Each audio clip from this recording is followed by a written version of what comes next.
If you still have belly fat, you're falling for the same mistake as 90% of guys. After 3 years of trying every diet, researching what actually works and figuring out how to stay lean all year, I can tell you losing belly fat is way simpler than you think. Today I'll break down the science, the mistake everyone makes and practical tips that almost no one else talks about. And at the end, I will give you a realistic timeline so you know what to expect and when you can finally see your abs. I remember when I first started to work out and I looked in the mirror, I used to always say, only if I could lose this belly fat, I will look insane. Because over time, when I started to lose weight, my chest and arms got more defined, but my waist didn't move and I couldn't figure out why. So I started to get frustrated. I started to search online for how to actually lose belly fat, and to my surprise, I saw people talking about doing 15 minutes ab workout. So I started to do those 15-minute ab workouts, and guess what the result was after a few weeks?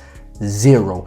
It didn't change, it didn't help at all. And do you know why I didn't get any results from those 15-minute ab workouts? Let's look at every possible scientific study out there. Let's use this one for example. It's not possible to spot reduce. Your body distributes fat loss evenly. It takes a little bit from your arms, a little bit from your chest, a little bit from your legs, and every time it takes a little bit from your stomach, you're not able to notice it because you already have so much fat there. Let me give you a visual explanation for this. Let's say you have two bags. Bag A has 15 balls, bag B has 100 balls. Now take away 5 balls from each bag. On bag A, going from 15 balls to 10 balls is a 33% reduction. On bag B, going from 100 balls to 95 balls is only a 5% reduction. And if you look at the visual change from taking away 5 balls from both bags, bag A has a lot bigger visual change because the ratio is a lot higher. And this idea is the same thing with your body. If you have less fat in the area, the visual change will be a lot higher compared to an area where you have a lot more fat. That is why you're not able to see the difference when you lose fat in your stomach. And now for the rest of the video, I'm going to show you steps and practical tips that I use that are backed by science. If you're anything like me, you have watched a bunch of videos on diet. What is the best diet? Well, that's a great question, and let's look at the science. In this study, they compared intermittent fasting to normal calorie restriction, and there was no difference in the results. Both groups lost the same amount of fat. If we look at another study, it shows that there's no difference between low carb and low fat diet for weight loss. Both were effective. There have been a bunch of studies about fat loss, and in every single study there's one thing in common. The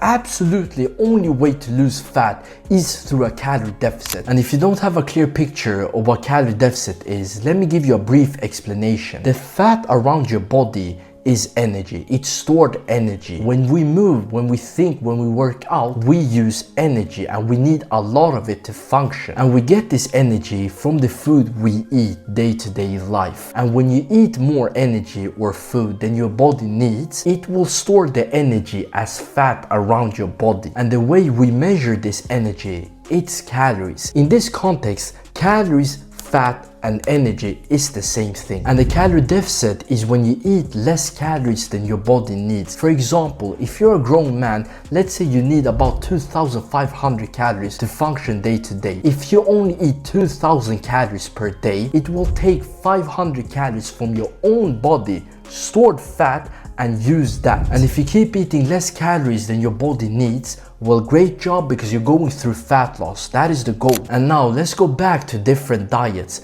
The goal of a diet is to help you reach a calorie deficit. The diet in itself does not help you lose fat. The diet is a method for you to use to reach a calorie deficit. So now you've heard this and you might think, okay, I'm not gonna eat anything so I can be in a calorie deficit and lose fat. But the problem is, if you don't eat anything, you're basically starving yourself. And when you starve yourself, you're not only losing fat, you will start to lose muscle mass too.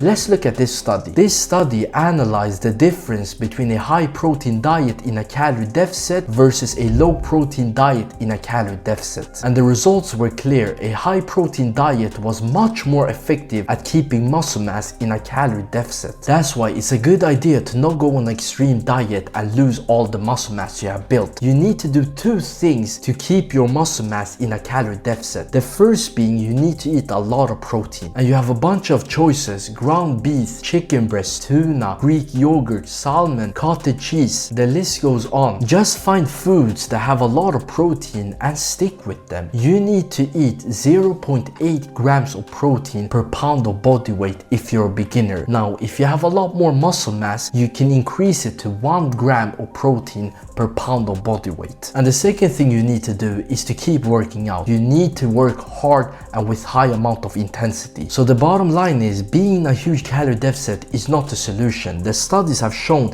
that if you do that, you will also lose muscle mass. If you're watching this video, it means that you want to lose your belly fat, and I have a few tips for you. The first tip is about your sugar cravings. Let me ask you, when do you usually get cravings? It's not in the morning, it's not at lunchtime, it's evening or towards nighttime, am I right? And what is one of the best ways to combat sugar cravings? It's to have a full stomach. So my recommendation for you is to eat later at night. Now, I'm not saying to eat right before you sleep, but let's say you sleep at 12. Instead of eating your last meal at 5 and 6 and start to get sugar cravings at 10, 11, eat your last meal at 8. Now, I know that this goes against what experts say. I'm not saying that this is the healthiest option, but this is what worked for me. Eat about 3 hours, 4 hours before you sleep instead of 5 to 6 hours before. Now let's talk about my second tip. Think about breakfast, lunch and dinner. When do you have the tastiest food? Everyone would agree that dinner is the tastiest,